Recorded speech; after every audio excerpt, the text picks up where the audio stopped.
here we are back again. We're going to work on this green side. Make sure you name and numbers at the top and make sure that you are on page 176.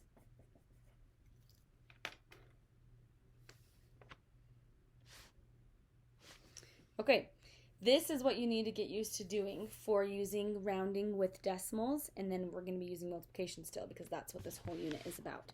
It says, for each exercise, round the factors and multiply mentally, so we're going to do some cool mental math, to find the estimated answer. After finding all the estimated answers, go back and find each exact answer. So we're going to do the estimation first. This is where you look at these numbers and you go, okay, both of these numbers on number 23 end in the tens. Put your finger under 24 and another finger under 39. Both of these numbers end in the tens place. So we're going to use the tens. When you do rounding, there is not a perfect answer, but I want it to be logical and I want it to make sense. So because they both end in the tens, let's round them to the tens, okay? What would 24 round to? Remember, we're talking about tens, so it would either be 20 or 30. You always go with that number, 20, the 2, and then the next number up, which would be a 3. So with 24 is either closer to 20 or 30. What is it closest to? 20. So on the first line, we write 20. 24 would round to 20. On the next line, you have to think about 39. What is 39 closer to, 30 or 40? If you said 40, you are correct. 39 is only 1 away from 40, so I write 40 on the next line. And now it's mental math. What is 20 times 40? You know some skills for this. You just cover up the zeros and then put them back in the answer. 2 times 4 is 8. And how many zeros did I cover up? 2 of them. So it's not just 8, but it's 800. That is not the exact answer. It is an estimated answer. So when I come back and I solve this problem, my answer should be close to what? 800. This is trying to find reasonable proof. Okay, let's go to the next one. 151. Well, this one ends technically in the hundreds, right? It technically does, and it's actually closer to 200, but I think I would just round this one to 150 because it's pretty far away, and so if I just go with tens and this one with tens, that's going to make sense. So I'm going to go with the first one is close to 150, and the second one, 32, is that closer to 30 or 40? It's closer to 30. So when I do this math, it's okay. I just cover up zeros. What is 15 times 3? It's 45. But then how many zeros do I have? 2. So it becomes 4,500. Now, when I get to decimal numbers like number 25, I just have to start thinking logically. Okay? 0.75. I'm sorry, 0.74. It's really close to 0.75. Really, really close. And 0.02, I don't really know what 75 times 2 is, so I don't really want to be doing that.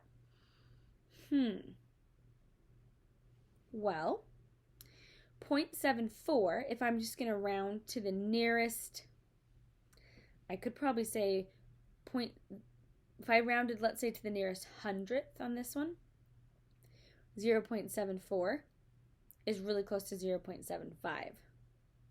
Right? Yeah, it's pretty close to 0.75.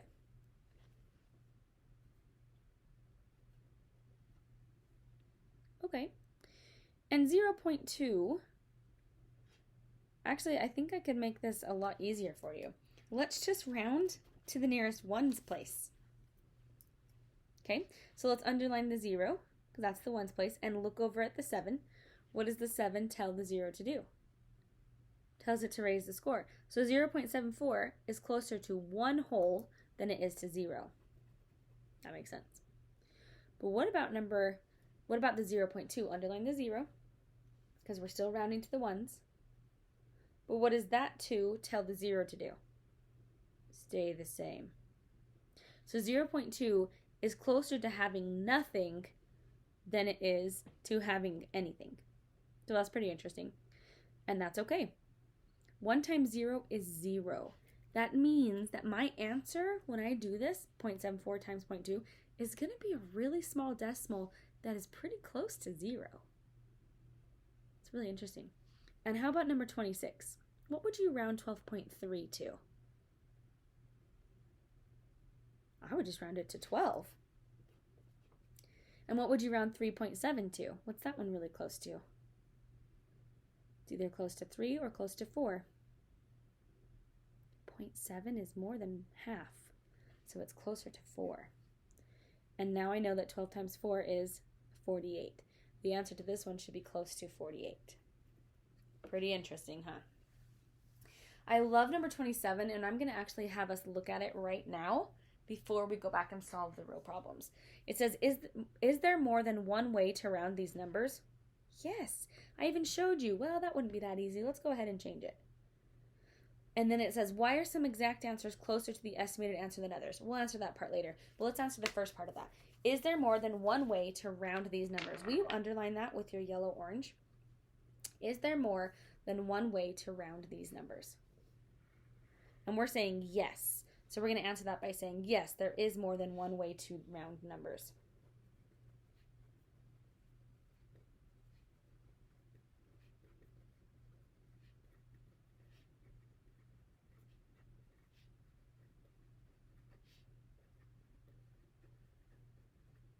Answer the first part of that question. Okay. So now we'll come back and I will solve, or I will find the exact answer. What do they mean by that? Exact answer. Oh, they actually want you to solve these problems. So let's go ahead and do that, shall we? Okay. 24 times 39. Let's go ahead and do that work for that. Up here, the very tip-top green. 24 times 39. Let's just do standard algorithm.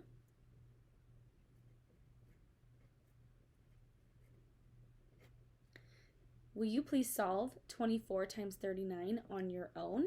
If you need some help, you can kind of look up at what I'm doing, but I'm not going to talk through it. You're going to try it on your own. Go ahead and solve 24 times 39. When you get done, see if your answer is close to 800.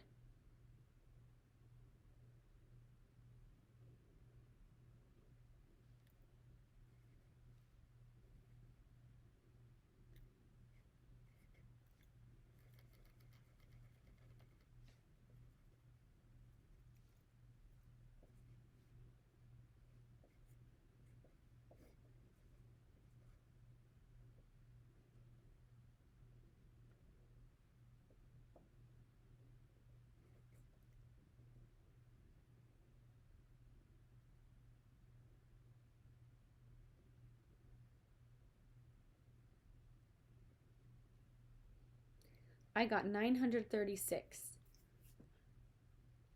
Is that pretty close to 800? It seems a little far away to me. So I did a double check on my math and I got it right. Why is this over 100 off? It's because I dropped the number 24 down to 20, which means I lost 4 sets of 39s. Isn't that crazy? So that would make sense. And then I just double checked my math really quick. 9 times 4 is 36, drop the 6, carry the 3. 9 times 2 is 18, plus 3 is 21. 0 for place value. 3 times 4 is 12. 3 times 2 is 6, plus 1 is 7. I added the partial products, and it is right. It's 936. So that's okay. They're not perfect. It's not super, super close, but that's because I dropped 24 clear to 20. Whereas maybe if I would have done 25, I would be a little bit closer. But that's okay. All right, let's try the next one. Let's do 151 times 32. We're going to do it up in the right-hand corner of the green. So write out 151 times 32.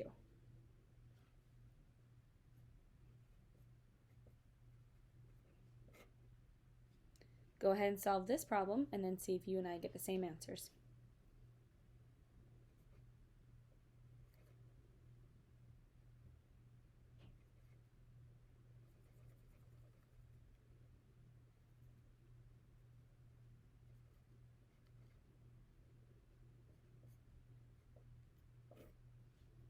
Did you get the same partial products as me?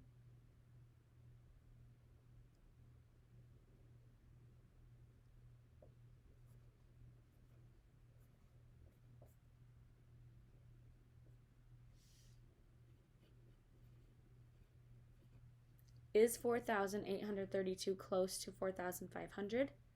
Yes, it's pretty close. Why is it not exact? Because look at what we changed. We dropped 151 to 150, which means we lost one set of 32. And then we changed 32 to 30, which means we lost two sets of 151. That's why estimating is not the very closest. It just gives you an idea of, like, let's say I ended my answer with like 480. That wouldn't be close at all. So estimating just gives you a ballpark close guess. All right. Number 25. The answer here we're saying should be about 0. It's going to be a pretty small number. And now it's decimal multiplication. So we're going to use standard logarithm again. We come right up here to the right and above. 0.74 times 0.2.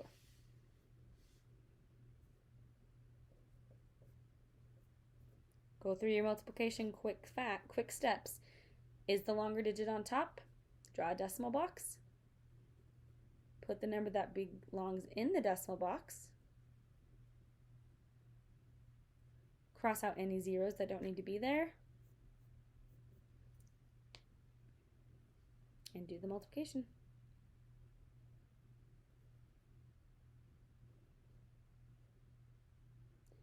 Draw the arrow from your decimal box.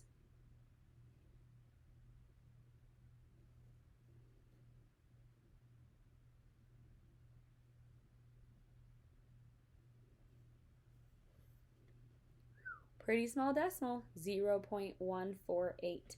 That's pretty close to having nothing. That makes sense. Pretty close estimate. Okay, and the next one, 12.3 times 3.7. We're going to do this over here to the right. Go ahead and write it. 12.3 times 3.7.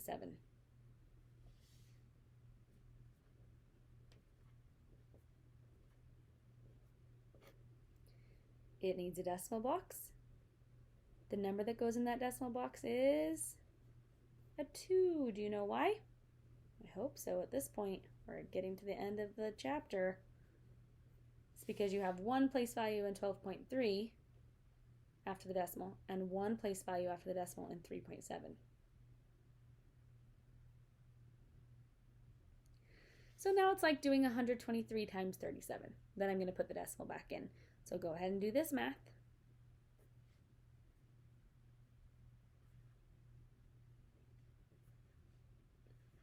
Don't forget that 0 for place value.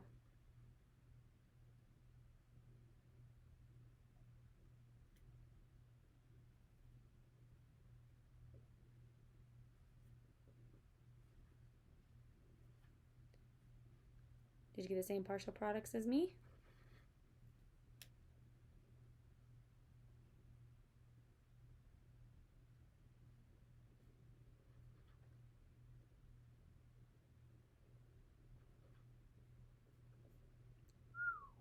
My answer is 4,551? That can't be right. It's supposed to be close to 48. Because of the decimal box. Draw the arrow down. Move the right place values.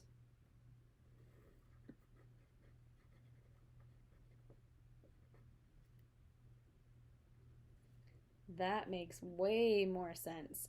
45.51 is pretty close to 48. So the answer to number 27 that says, why are some exact answers closer to the estimated answers than others? Why did that happen? It's because we rounded to smaller place values. So we rounded closer to the actual number. I would say this happens because or we can say this happened because we rounded to closer. Well, let's say this. This happened because our rounding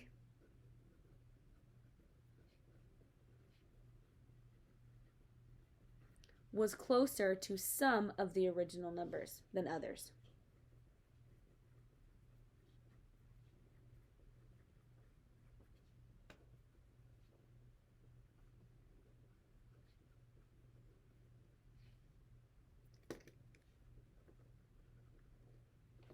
This happened because our rounding was closer to some of the original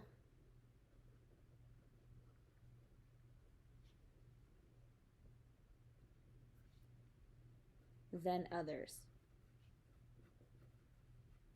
So, is there more than one way to round these numbers? Yes, there is more than one way to round them. And why are some of the answers closer to, why are some of the exact answers closer to the estimate?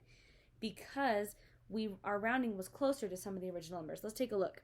Like 24, I rounded it clear down to 20, which it is rounded to 20, but I changed that by 4 whole. Okay?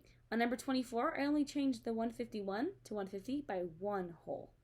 Number 25 and 26, I was changing just mere decimal places.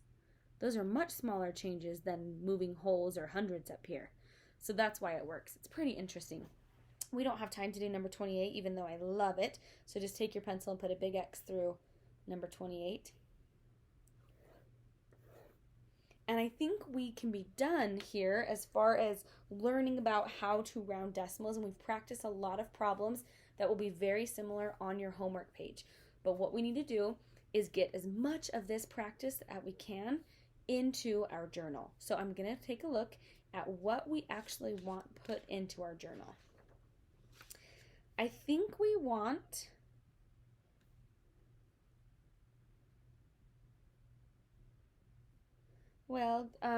I think we want page 175 mostly in there. Yeah, it's pretty great. That's really what I think we'll want to do. So let's leave the bottom on our journal. Let's leave the bottom page blank because I want to practice a couple things on the bottom there.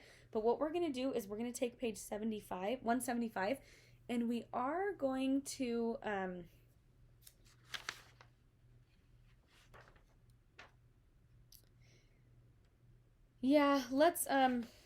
let's cut out just the section that says round to the nearest 10 all the way to number 22.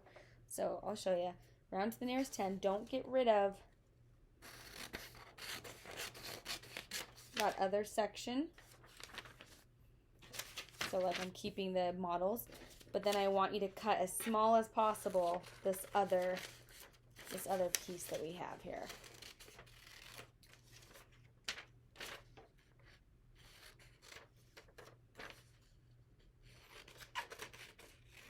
So again, I'm cutting the directions above number 5. Mine kind of looks like this shape. So I kept round to the nearest 10 all the way to the bottom number 22. I'm seeing if it fits in my journal. It doesn't on the bottom, so we're going to turn our journal page to get all of this rounding practice glued in.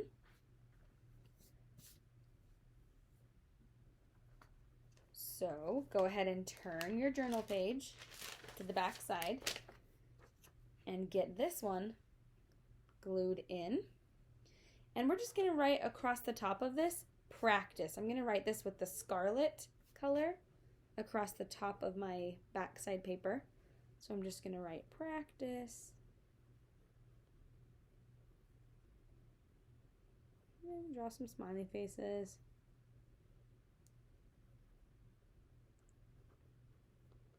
This is just practice. Practice rounding. That's what this is. So go ahead and get that glued in or taped in, whatever's fastest for you. Don't cover any of the holes. Be really careful about that. And now I want to decide what we are going to put on the top.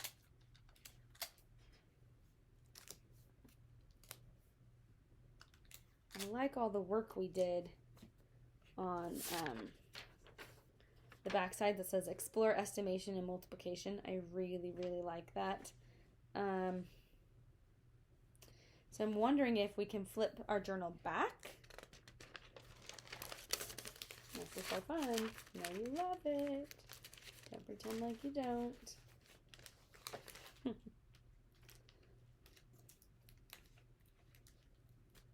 Anyway, flip it back. Sorry, I've got a tape problem happening here.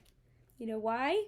Because some of my tape went off onto some of the circles of my binding of the journal. That's so annoying. Okay, problem solved. Okay, come back to the front side of your journal and take that other little section that says explore estimation and multiplication, and we're going to try and fit this on the bottom of here, but I don't want the green, but I do want the orange title, and I want all of the work for all of that multiplication that you did. So it's going to be a really odd shape that we're trying to cut. You can do the best you can to cut it as close to the edges as you possibly can. I don't know if it's going to work. Maybe your journal's a little bit bigger than mine, but it's not going to completely fit